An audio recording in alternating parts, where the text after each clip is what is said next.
Hi, I'm Karim Rafa. I'm here on Coffee and Conversations with Abhilash from Basanko. Abhilash, thanks for joining us today. Thank you. Maybe we can start. Can you just maybe introduce yourself, tell us what you do exactly, and tell us more about Basanko? We built a chatbot called Basanko, which tells you about your public transport directions and timings all around Singapore. It was a hobby project, but it turned into Singapore's most popular chatbot in less than a year. And now my team and I are helping other organizations build their own chatbots as well. So I understand Basanko's got more of a local approach. It responds to you with character and charisma, and I think there's an AI touch or background to this. Can you tell us more about, how you work with this and what you think the future is of AI in the chatbot space? Yeah, of course.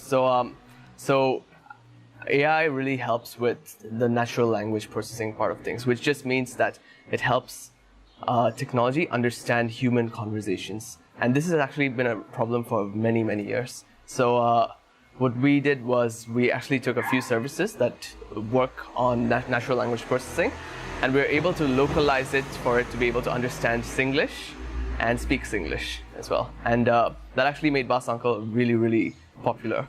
And essentially, chatbots may or may not need AI depending on what they're built for, but by having AI, it really helps chatbots feel like they're more natural in a way. I understand the movement from a decision tree sort of response to a more natural and colloquial response. How is it that you built in the understanding of Singlish, especially in Singapore, where dialects are so rich and diverse? Right. So Singlish is an amazing language because it's very succinct and it's very efficient, but it's also very funny in a way because the first time you hear it as someone coming from outside, you just find it really amusing, but then you realize how efficient it is.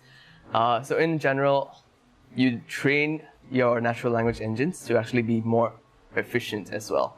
So how you do this is you use shorter terms, you use abbreviations, and you do use your Singlish words like la and can and all of this stuff. And eventually, your AI will also start being able to understand this almost naturally, just as it is English. Now, I understand AI is very important in how you perceive NLP and to understand the local accents and the colloquialism, and especially in Singapore where the language is so rich, especially with Singlish, where the language is even richer and abbreviations are used and expressions are used. Where do you see this going, and how important do you think it really is in a culture like this one? Yeah, I actually think it's really, really important because it's really hard to become a global company and be the best in every single country in the world. Because nowadays you realize that any kinds of products or services that are best for a single country actually have some kind of localization in that country. So that works with AI as well. You can't build an AI that solves everyone's problems around the world.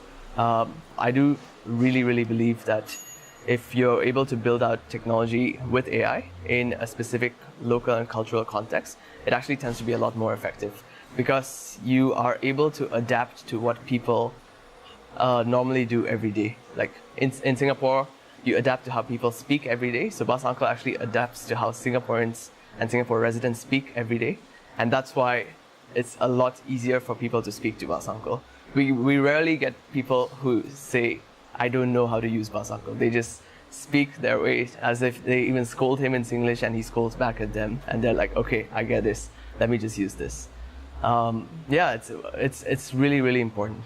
Singapore has been praised and criticized as a sandbox for this kind of technology. Mm-hmm. On one hand, because, culturally, it's quite unique, and it's not always easy to passport the technology developed here to other countries. How does that work for you? Do you think that this would be a good sandbox for you? Could you move this to another Asian country or another European country, for example? Yeah, I think it's a really good sandbox because, I'm just going to use a cliche term here. Singapore is like the cultural melting pot. And you're actually able to adapt to multiple kinds of languages, right? You adapt a bit to Malay, you adapt a bit to Chinese, you adapt a bit to Tamil.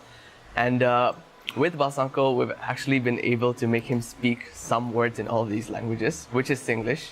And essentially he's able to talk to people. So what Basanko does really well is also he celebrates festivals with people. So during Deepavali, people start wishing Basanko about Deepavali. During Chinese New Year, people start talking to him about Chinese New Year and stuff like that. And because we're able to adapt to these different cultures, it's a really good testing ground for us because we know if we go into a new region or a new country like Indonesia or Vietnam, we'll have to figure out the quirks in that culture as well and just deliver on those quirks. Yeah, that's fantastic. Abhilash, thank you so much for coming here today. We're excited to see where you're going to go. That's all the time we have today. Thank you so much for tuning in to Coffee and Conversations.